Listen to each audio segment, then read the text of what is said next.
이번에는 뭐랄까 철학 공방에서 하는 내재성이란 무엇인가 아주 짧은 책인데 내용이 되게 뭐랄까 어렵다 그럴까 뭐 제 입장에서는요. 그래서 짧은 책에 비하면은 측면들 뭐랄까 여러 가지 측면들 가지각색으로 측면들을 많이 내포하고 있어서 그러니까 가닥 잡기가 그렇게 쉬운 편은 아닌 것 같아요. 근데 어쨌든 간에 이 철학이라는 것이 그 오류를 자꾸 걷어내는 과정이라고 본다면은 근데 그 과정에서 이제 들레즈의 내재성이란 무엇인가라는 이 책은 아리스토텔레스와 데카르트 그리고 칸트 이 대표적인 철학자들을 짚어가면서 어떤 오류가 있는지를 걷어내는 과정이라고 볼 수 있을 것 같아요. 일단 개괄적으로 제가 먼저 한번 왜냐하면은 이게 문장을 하나하나 따라가다 보면은 이 뭐랄까 어떤 한 가지 측면에만 빠져갖고 전체를 잊어먹게 되더라고요.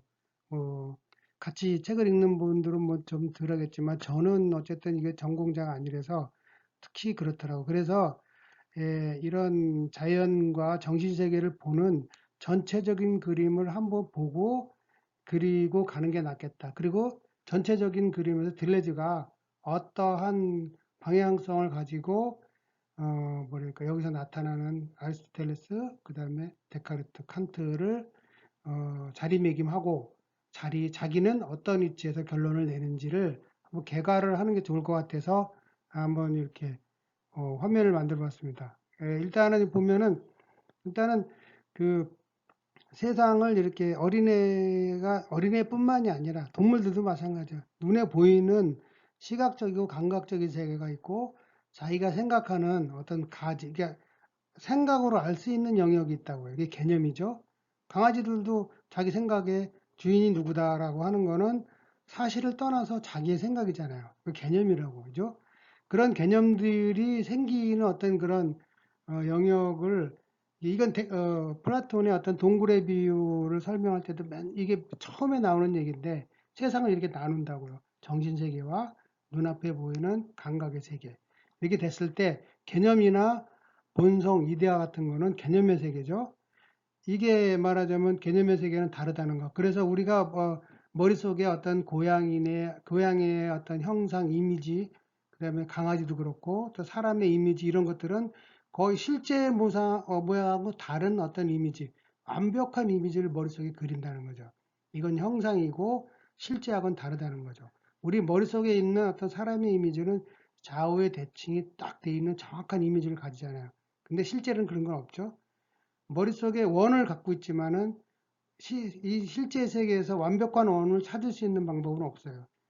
개념의 세계일 뿐이라는 거죠. 이러한 개념의 세계가 실제하고 다르다는 걸 전제를 딱 하고 그 다음에 그러한 뭐랄까 형상 본성 이데아를 말하자면 어떤 사고의 전제로 갖고 있던 것이 어떤 이런 아리스토텔레스의 어떤 사원인설이라는 것을 책에 설명하고 있고요. 그 다음에 데카르트 같은 경우는 이 뭐랄까 사원인설을 같이 본성 뭐 어떤 뭐 이런 형상 이런 것들 자체가 객관적으로 확인되지 않으면은 일단은 거부한다는 입장에서 철학을 시작을 하죠. 그래서 누구나가 알 수 있는 나라는 거 물론 이제 이건 데카르트 입장이죠. 나 알지 않냐 너나 나나 그 다음에 그 뭐 사유한다는 거 뭐 알지 않냐 이런 식으로 어떤 주체적인 입장에서 전제가 되는 선철학적이라는 말저는 어떤 구체적인 사고를 펴나가기 전에 전제되고 있는 개념 이거를 얘기를 하는 거죠. 그래서 이거를 주체적인 어떤 전제 뭐 이렇게 얘기를 하고요.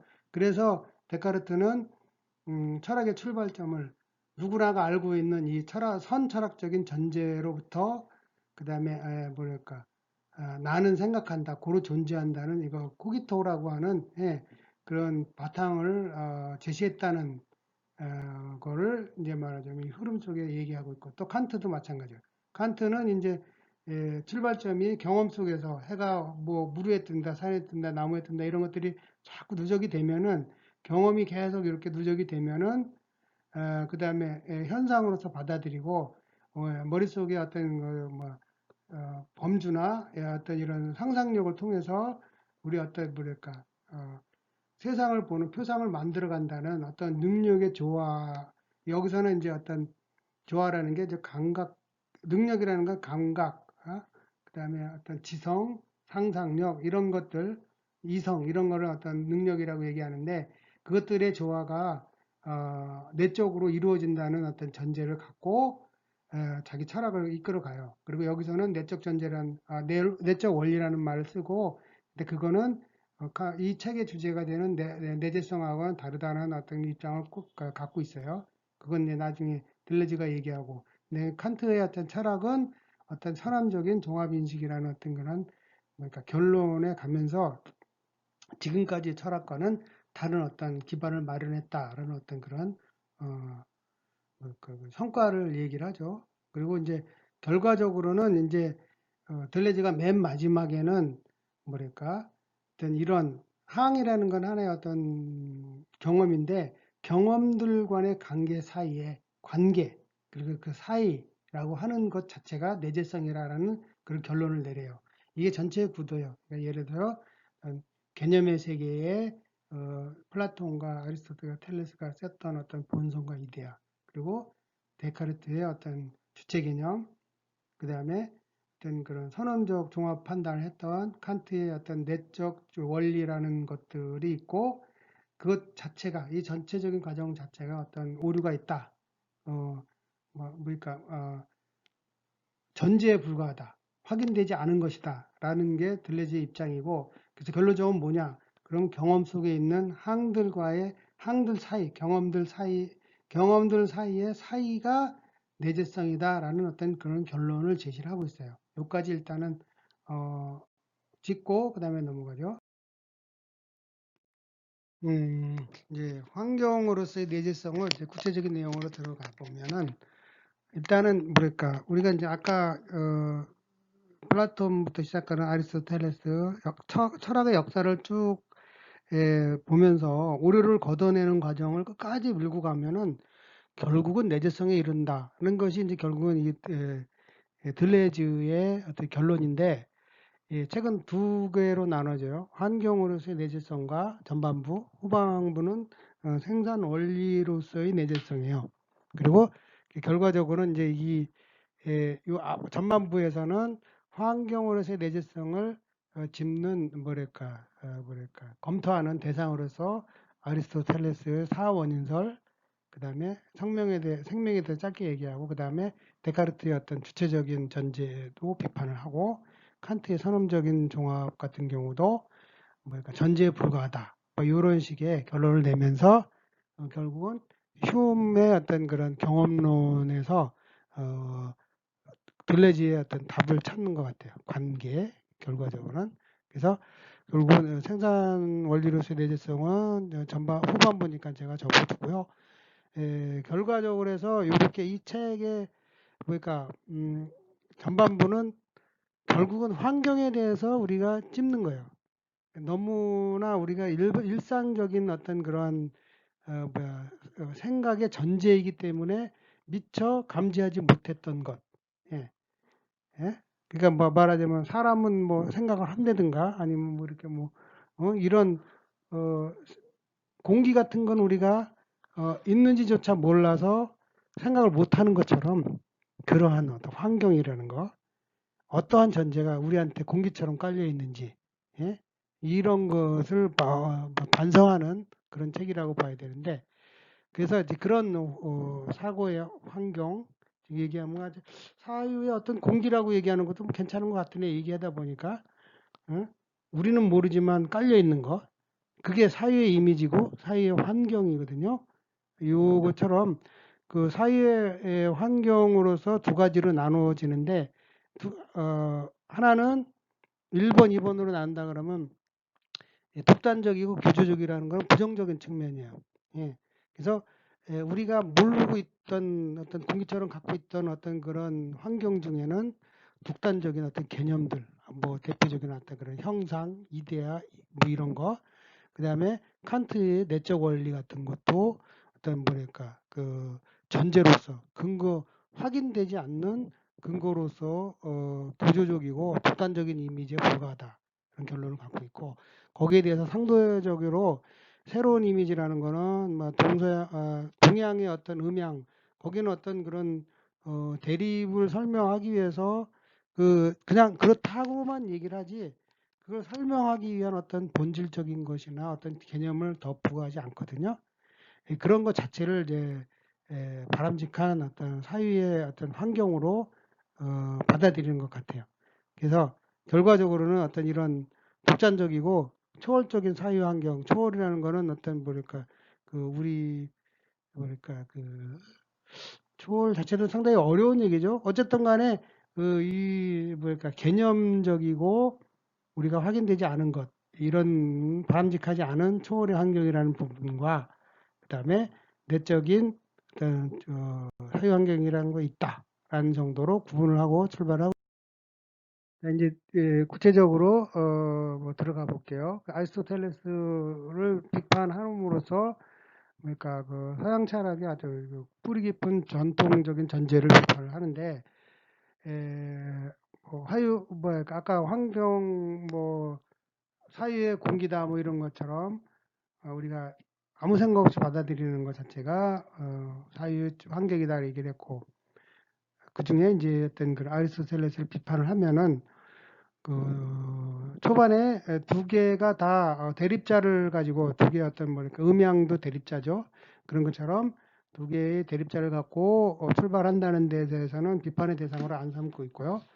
근데 뭐랄까 아리스토텔레스의 경우에 있어서는 이제 두 개의 대립자의 제3항을 도입하면서 동양과는 다른 어떤 그런 비판적인 요소가 되는 주체 요소를 도입을 한다는 거예요. 이게 근거 없이 들어왔다는 어떤 그런 비판을 들레진을 하고 있는 거죠. 여기서 이해가 되는 거는 이제 예를 들어서 여기서 빽빽함이다 아니면 희박함이다라는 걸 예를 들고 그 두 개의 음양처럼 서로 이렇게 주고받고 하면 어떤 거는 뭐랄까 음이 넘치면 양이 되고 양이 넘치면 음이 되고 뭐 이런 식으로 해서 나중에 도른다 이런 식으로 설명을 하면은 비판의 여지가 없는데 이거를 설명하려고 뭐랄까 제3항을 도입한다는 거죠. 류자로 가로친 거는 이제 제가 이제 덧붙이는 거고요. 그러니까 그 상황을 그대로 받아들이지 않고 그걸 설명하려고 애를 쓴다는 거죠. 그 애를 쓰는 과정에서 결국은 본성이라는 걸 전제를 하고 그러다 보니까는 이제 확인되지 않는 전제를 도입을 했다. 이것이 아리스토텔레스의 어떤 그런 문제점이고 결국은 서양 철학의 뭐랄까 뭐랄까 확인되지 않는 전제를 받아들이는 결과가 됐다. 결과적으로 이제 뭐랄까 요게 이제 아리스토텔레스의 사원인설을 설명하는 어떤 그런 모델이 되는데 요게 뭐 거기 보면 에스티메라고 얘기를 하더라고요. 뭐 찾아보니까 뭐 지식이라고도 나오고 그러니까 얘기를 해보면 크고 작음의 어떤 그런 현상들 배후에는 대립하고 있는 두 개의 현상들 배후에는 작음의 본성과 큼의 본성이 있어서 변화되는 게 아니라 작음의 본성이 큰 본성으로 대치된다라는 어떤 그러한 본성을 밑에 깔고 있다는 거죠. 예. 그래서 이것이 어떤 그런 뭐랄까 주체가 돼서 이 현상을 설명하는 구조로 이러한 구도를 아리스토텔레스가 만들어내고 그 다음에 결과적으로는 이제 네 번째 원리로 역동적인 어떤 그런 수용성을 설명하기 위해서 형상이라는 개념을 받아들였죠. 그래서 이게 형상이라는 것은 진료가 목적을 향해서 움직이는 어떠한 뭐랄까 그 과정이다. 아니면 뭐 그런 뜻으로 짧게 설명을 해요. 아주 깊이 있게 설명을 안 해서 저도 뭐 깊이 있게 말은 못하겠고 어쨌거나 형상이라는 게 있어서 그래서 결과적으로는 음, 작음과 큼의 어떤 대립 현상 그리고 그 배우의 본성 그다음에 그걸 이끄는 형상이 있다. 그래서 결국은 두 개의 재립자, 그 다음에 세 번째 본성이라는 주체, 그다음에 네 번째는 이거를 이끌어가는 어떤 원동자로서의 어떤 형상이 있다. 그래서 이 네 가지가 사원인설이다라고 설명을 합니다. 그래서 아리스토텔레스의 어떤 그런 그러니까 얘기를 간단하게 적어 보면은 변하는 모든 것은 어떤 것 안에서 어떤 것에 의하여 변화되는 어떤 것이다라고 얘기를 하고 들려주는 이제 여기서 비판을 하죠. 거기에는 그 진료라는 게 전제돼 있고 그다음에 뭐랄까 역할하는 주체라는 것도 전제돼 있고 행위자도 전제돼 있다. 이건 뭐 뭘 믿고 아니면 무슨 근거로 어? 그런 얘기를 했느냐? 어? 근거 없다. 어? 우리의 사유의 환경으로서 받아들일 이유가 없다라는 그런 결론을 아리스토텔레스에 대해서 비판을 하는 거죠. 예. 이제 중간에 딱 20페이지 정도부터 이제 사유의 이미지에 대해서 조금 더 한 번 더 짚고 넘어가는데 우리가 사유라는 것을 갖고 우리가 대상으로 하는 뭐랄까 범위가 있고 그 전에 공기처럼 인식하지 않으면서 뭐 인식이 잡히지가 않으니까 사유할 수 없는 그 전제가 있다. 이것이 이제 환경이다, 배경이다, 이미지다. 배경이란 말은 뭐 안 썼고 제가 이제 이해하면서 이제 덧붙이는 말이고요. 근데 그래서 요 20페이지에 이제 히랍의 전제, 암묵적인 합의. 뭐 히랍이라는 건 뭐 아리스토텔레스 얘기하는 거죠. 모든 것은 정지에 있다. 뭐 이거는 뭐 완전히 뉴턴에 의해서 완전히 부정이 돼 버렸죠, 그죠? 그것도 뭐 정지해 있는 것도 하나의 특성이지 뭐 기본 전제는 아니다. 이런 거죠. 이게 물리적으로 확인된 걸 다시 한번 여기서 확인하는 것 같아요. 근데 힐압에서는 정지가 전제되어 있다는 것을 모든 사물의 전제로 깔고 있었던 것 같아요. 예. 그래서 이거는 확인되지 않고 공기처럼 그냥 받아들인 무의식적 합의에 불과하다. 응? 예, 그리고 이제 그런 전제에 대해서 얘기를 할 때 푸코는 사유의 바깥이다. 사유하지 않았다는 거죠.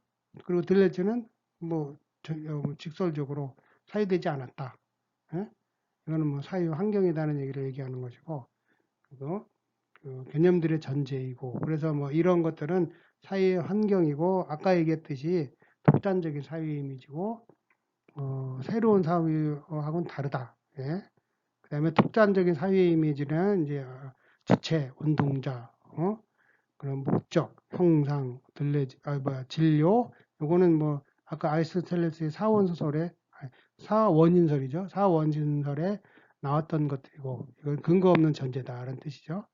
그리고 거기에 비해서 음양이나 도, 세, 뭐 이런 거, 도 같은 경우는 사실 동양 얘기를 할 때는 세밀하게 전제를 안 하고 그냥 어떻게 얘기할 수 없으니까 도라고 얘기한다든가 이런 식으로 그냥 두리뭉실 얘기하니까 비판의 여지가 없는 것 같기도 하고 릴레즈가 잘 몰라서 얘기를 안 하는 건지 그것까지는 잘 모르겠고 하여간에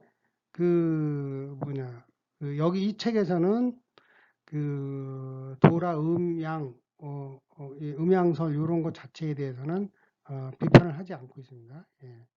그래서 이런 것들은 주체 이런 개념들은 초월적으로 실제 없는 것들이 저 위에 뭐 신처럼 설정으로서 전제로서 우리한테 주어졌고 부당하다. 근거 없는 전제다. 뭐 이런 의미고 그리고 내재성 철학은 뭐 요거는 뭐 동양에 대해서는 자세히 얘기 안 하니까 저도 자세히 얘기 안 하고 예. 그래서 존재 결과적으로는 존재 개념을 우리한테 제시했고 그다음에 이때는 생성이라고 하는 어떤 그런 뭐랄까 움직임 그거를 손상시키지 않았다 이런 뜻으로 보면 될 것 같아요. 그죠? 그래서 결과적으로는 이 밑에 있는 깔린 것들은 사유되지 않았고 그다음에 내재성으로 있는 거 근데 우리가 부당하게 갖고 있는 독단적이고 초월적인 어떤 존재 개념은 우리가 걷어내야 된다. 예? 이런 의미로 받아들이면 될 것 같아요.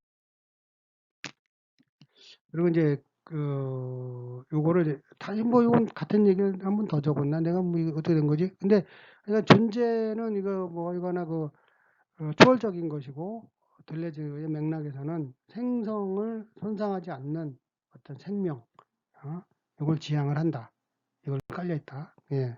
그리고 생명을 사유하는 철학은 존재가 없다라는 결론을 얘기하고 있으니까 그냥 받아들이자고.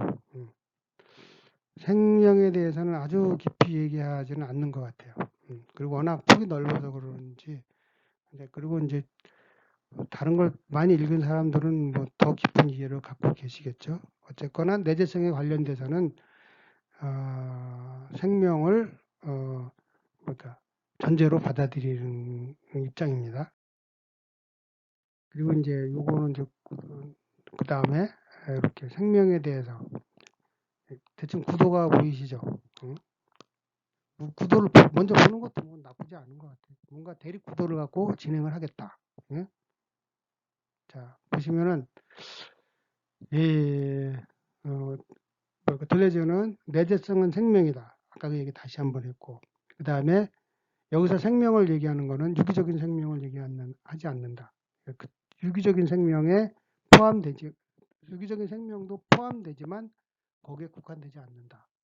그 다음에 결국은 무기적인 무기물 이런 걸 포함한다는 뜻도 있고, 그 다음에 진화의 항목적성은 없다. 뭐 항목적성 이런 거는 인간적인 시각이잖아요, 그죠? 이런 것 자체가 어떤 진화는 어떤 하나의 흐름이고 결론적으로 우리한테 나타난 거지. 우리가 바라고 싶다고 그 방향으로 간 건 아니다.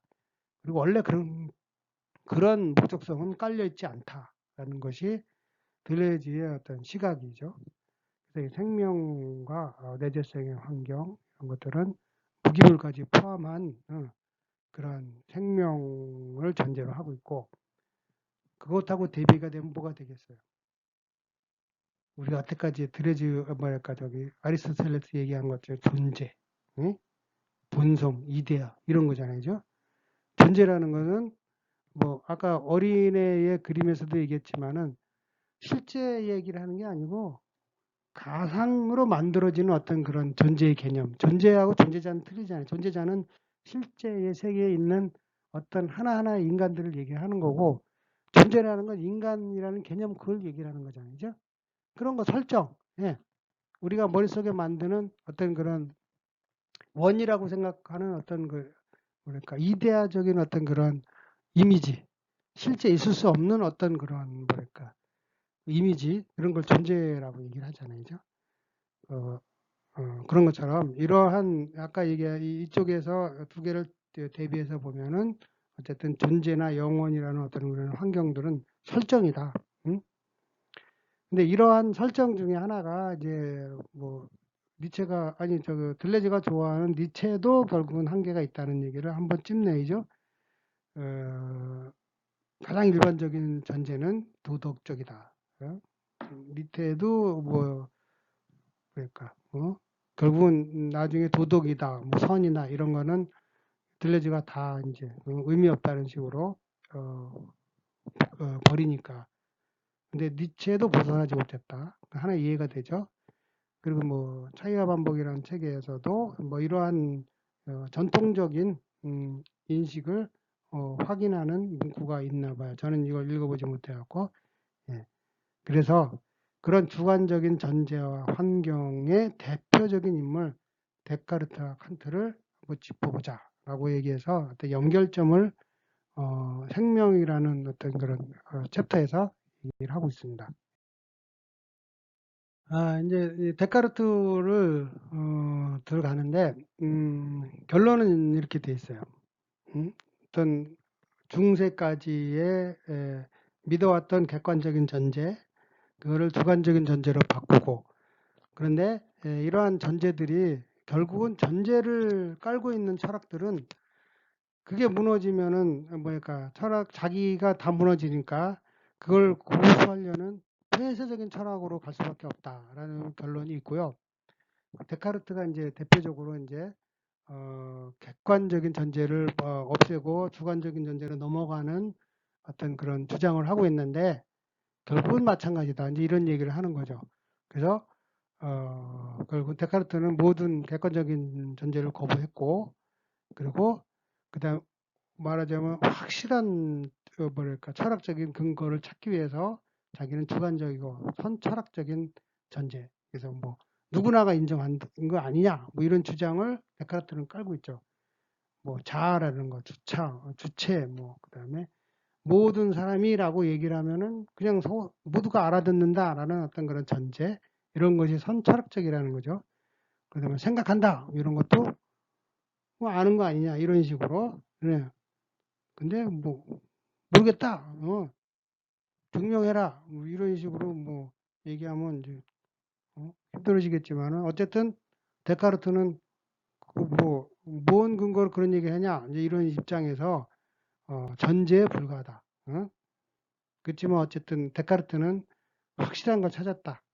코기토, 나는 존재한다, 아니 생각한다, 곧 존재한다를 인류사에 제시했고 보통 사람들 다 감동하고 있죠. 데카르트는 좀 그런 거 감동 안 한다. 주체의 주관적인 전제에 불과하다. 뭐 이런 뜻이죠. 데카르트는 들레즈는 개념이라는 거는 조각난 전체다. 그러니까 전체라는 거는 실제를 얘기하는 거죠. 무한을 포함한 실제 세계. 근데 개념은 무한을 없, 난도질하고 막 걸러내고 나오는 게 개념이니까. 예. 저는 그렇게 이해를 하고 있고, 궁극적으로는 혼란이다. 저는 이거를 이렇게 류자라고 쓰는 건 제 의견이요. 실제 어떤 무한을 품고 있던 어떤 그런 품고 있는 실제 세계가 훼손되면서 개념이라는 게 만들어진다. 맞으면 뭘까 무 자체보다도 말하자면 깍두기를 만들면은 깍두기처럼 뭐 네모진 게 만들어지지만 그건 실제가 아니다. 훼손된 실제다. 저는 그렇게 이해하는 게 맞다고 봐요. 그렇게 이해하니까 저는 편해. 맞다는 것보다는. 그리고 이제 그런 것은 전에 한번 뭐 우리 신박사님도 잠깐 얘기했는데 그 선에서 점이 나오냐, 점을 모으면 선이 나오냐 이런 얘기도 잠깐 했는데 예, 그럴 수 없다는 거죠. 선을 아무리 줄여도 점이 안 되고 점은 그냥 개념에 불과한 거다. 예. 이 얘기를 조각난 전체다라는 뜻으로 받아들이면 뭐 우리가 없지 않겠는가. 개념은 그러니까 실제가 아니다라는 얘기를 다시 한번 하는 거죠. 음.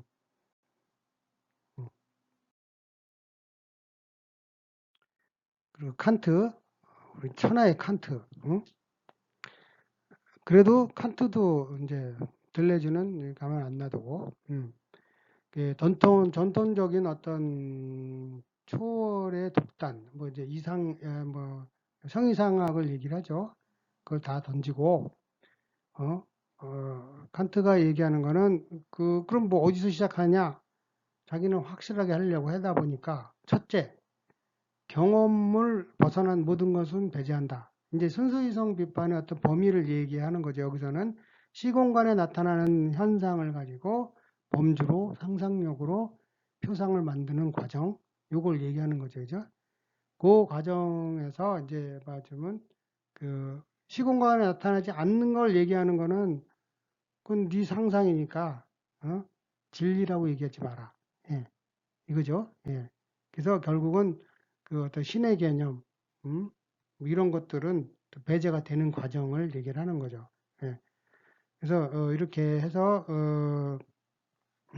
칸트는 내적인 원리를 찾았고 결국은 이것이 이제 선언적인 종합이라는 뭐랄까 성과를 인류에게 내놨고 다시 한번 인류는 다시 한번 감동을 해갖고 역시 칸트라고 얘기를 했는데 칸트가 뭐라고 또 이제 들레즈가 얘기를 하죠.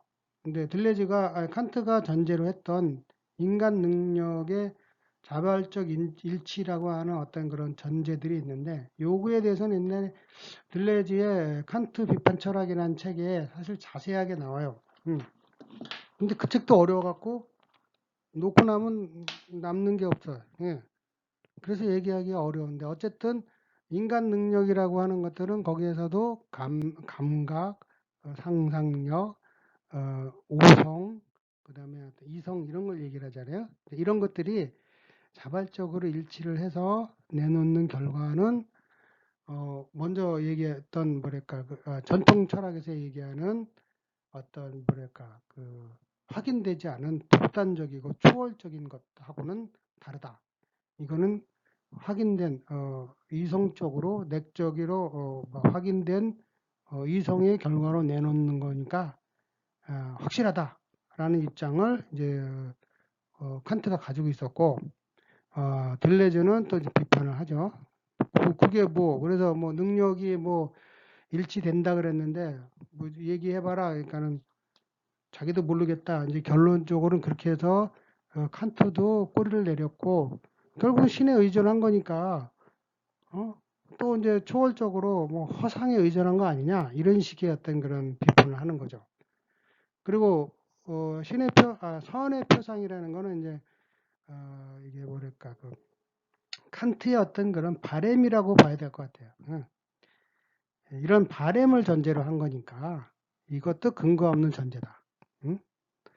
그리고 그런 뭐랄까 도덕적인 주체가 또 다시 한번 표상을 나오니까 낳는 거니까 결과적으로는 이 두 번째 단계는 더 근거가 없다. 이런 얘기를 이제 들레즈는 하는 거죠. 그러니까 그나마 저 순수이성 비판에서 얘기하는 뭐랄까 경험을 뭐랄까 범주로 잡아서 이렇게 만들어내는 어떤 표상은 어느 정도 의미가 있을 수 있다. 뭐 어떤 그런 능력의 일치 측면은 뭐좀 이렇게 부실한 측면이 있다 하더라도 좋다 이거야. 예. 그래도 웬만큼 받아들일 어떤 뭐랄까 여지가 있는데 실천이성 부파는 넘어간 이건 받아들일 여지가 없다는 거죠. 그냥 전제일 뿐이라는 거죠. 그죠? 그리고 선한 주체라고 하는 근거 없는 주체 안에 실천이성 비판 이후의 모든 과정들은 올라가 있다. 그러니까 이것도 허당이다. 뭐 이런 얘기를 이제 들레즈가 우리한테 데카르트든 칸트든 결국은 뭐야 방점을 생각의 세계에 두고 있는 거잖아요. 그래서 주체다 뭐 결국 이 데카르트와 칸트와 데카르트의 그 주관적 전제를 완전히 벗어나서 음, 대체하는 개념으로 내재성을 얘기를 하는 거예요. 그래서 내재성은 뭘까 자신에게만 있고 뭐 주체도 대상도 아닌 사이에 존재한다. 이렇게 얘기를 해요. 이거 뭐 무슨 뭐 불교 얘기에 비슷하기도 하고. 에, 그런데 불교하고는 또 과정이 많이 다르죠. 그죠? 어쨌든 뭐야 결과는 비슷한 것 같아요. 그죠? 그래서 인연이다, 사이다, 그다음 뭐 자성은 없다, 뭐 이런 것으로 결국 통하는 것 같기도 하고. 그래서 먼저의 어떤 그러니까 칸트의 경우는 경험 세계가 말하자면 어떤 내적 원리에서 뭐랄까 그 내적 원리로 표상으로 누적이 되고 그것에 의해서 뭐랄까 어떤 그런 경험이 설명된다. 그거는 어떤 외부의 어떤 표상으로 경험을 세계를 설명하는 거니까 외적 초월로 경험 세계를 설명하는 거죠. 근데 여기 휴움이 얘기하는 거는 뭐랄까 관계는 경험들 사이에 있다. 항을 이제 경험이라고 얘기하고 경험들 사이에 관계가 있고 이것을 어떤 내재성의 어떤 그런 위치로 드레즈는 받아들이는 것 같아요. 그래서 결과적으로는 외부의 초월을 거부하고 감각적인 세계, 실제 세계의 내재성에 어떤 방점을 두고 그 안에서 초월도 그 안에서 하려는 입장을 딜레즈가 갖고 있다. 예. 이제 먼저 이제 이 얘기한 걸 보면은 결국은 뭘까 일반적인 것이 있다는 전제로 사유가 시작되는데 말하자면 뭐 어떤 뭐 이렇게 우리가 뭐 어떤 상식으로 받아들였던 어떤 많은 개념들 그걸 보면은 개념들이라는 거는 전제가 있다는 거죠. 결론적으로 얘기를 하고 있는 건데 어, 실제로 뭐랄까 그 인간이라는 개념이 만들어지려면은 어, 인간이라는 개념이 맞으면 일반적인 인간이라는 개념이 있다란 전제가 있다는 거죠. 예. 전제를 하고 있다는 거죠. 아름다움도 마찬가지고 미라는 거, 진선미 뭐 얘기한 모든 것들이 다 마찬가지예요. 결국은 미라는 게 전제가 돼 있을 때만 아름다움이라는 개념이 말하자면 근거가 있는 개념이 되는데 그런 거 없다. 예. 결론은 이거요. 예. 개념에 불과한 거다. 그리고 저 아까 저기 가로친 것처럼 가설이고 허상이고 설정이고 예. 뭐 그렇다는 결론은 뭐 여태까지 얘기했던 걸 다시 한번 확인하는 과정이라고 볼 수 있는데요. 그러니까 내재적이지 않다. 이거는 뭐 그 초월적인 위치에 정신적인 트로이드의 주체로 결국은 지적이 되고 있는데 주체적인 어떤 정신활동, 그리고 뭐 내적인 어떤 그런 원리다, 뭐 이런 것까지 포함해서 그런 것은 저 실제 세계하고 다른 어떤 그런 초월적인 세계에 있었다.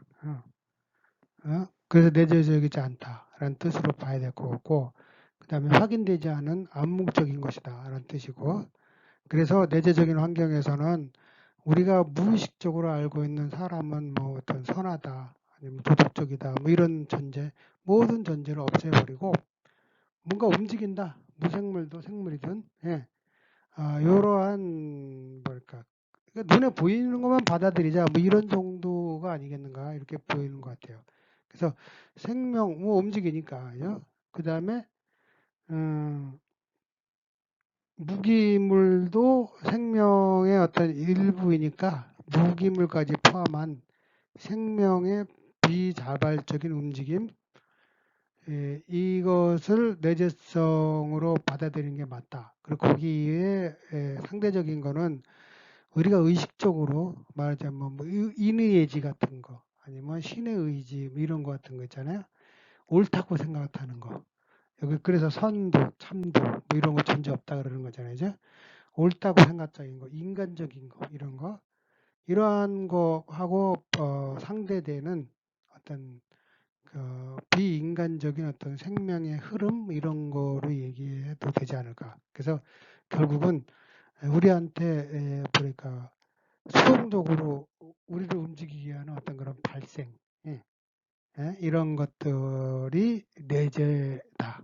예, 이런 뜻을 얘기하는 것 같아요. 그래서 결국은 감각의 강요로 사유가 시작된다. 그리고 뭐 눈에 들어오는 빛이라든가 아니면 막 소음이라든가 우리가 원치 않지만 우연적으로 들어오는 이런 경험되는 것들 이런 것들이 결국 우리의 사유의 배경이다. 사유의 이미지다. 뭐 이렇게 결론을 내는 것 같고요. 그래서 거기하고 상대되는 다시 한번 우리가 벗어나기 힘든 이런 주체라고 하는 거, 선이라고 하는 거 이런 것들은 인간의 독단이고 인간의 기준, 신념에 불과한 것이다. 이것이 결국은 마지막으로 이제 제가 이제 그 사족 일수가 있는데 예, 그래도 한번 정리를 해보고 싶어서 말을 해볼게요. 예, 우리 인간 생명에 우리는 집중을 하잖아요. 빌레즈는 뭐 전혀 그런 입장이 아니고 그리고 이제 그래서 이제 우리는 이제 인간의 지능이 발전을 해서 오늘과 같은 과학 지식을 이루었고 선도하는 기업 애플이나 뭐 구글 같은 경우는 결국은 지식의 집중이고 그걸 아주 효과적으로 이끌어가는 어떤 모델이라고 볼 수 있어요. 그래서 우리는 선망하잖아요. 돈도 많고 그다음에 세상을 뭐 좌지우지할 수 있는 어떤 그런 힘을 가졌으니까 이제 거기에 대해서 비해서 들레즈는 그 구름 위의 세상, 우리 이제 구름 위라고 생각을 하죠. 들레즈는 이제 그런 가설을 계속 걷어내는 거예요. 그런 어떤 그런 가상, 허상, 그 바닥을 향하죠. 그 실상이 무엇이냐. 그게 이제 철학자의 입장이죠. 그죠? 예. 그래서 이제 결국은 이제 그런 경험이라고 하는 그런 경험 세계의 경험 간의 어떤 관계 사이에 어떤 그런 내재성의 실제가 있다. 라는 어떤 그런 입장을 갖고 있고, 그래서 그 사이에 어떤 그런 경험 세계, 경험 간의 관계 속에 어떤 실제 내재성을 제시를 했고, 예? 그리고 이제 이런 걸 실제로 이해를 하려면은 사실 뭐 시간론이나 뭐 기억, 뭐 베르그송부터 쉽지 않다는 얘기죠. 예? 그리고 뭐 실제 개념, 액추얼, 버추얼 개념, 사실은 많은 것들이 종합이 돼야 이런 상황을 이해할 수 있을 것 같아요. 그 다음에 조금 더 눈을 넓히면은 이 감각적으로 이해할 수가 있잖아요. 아, 불교하고 통하는 게 있구나.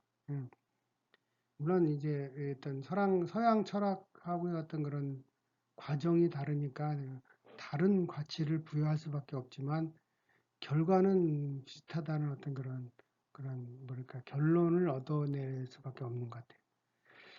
근데 우리는 인간 생명의 작동에 거의 말하자면 집중을 한다고요.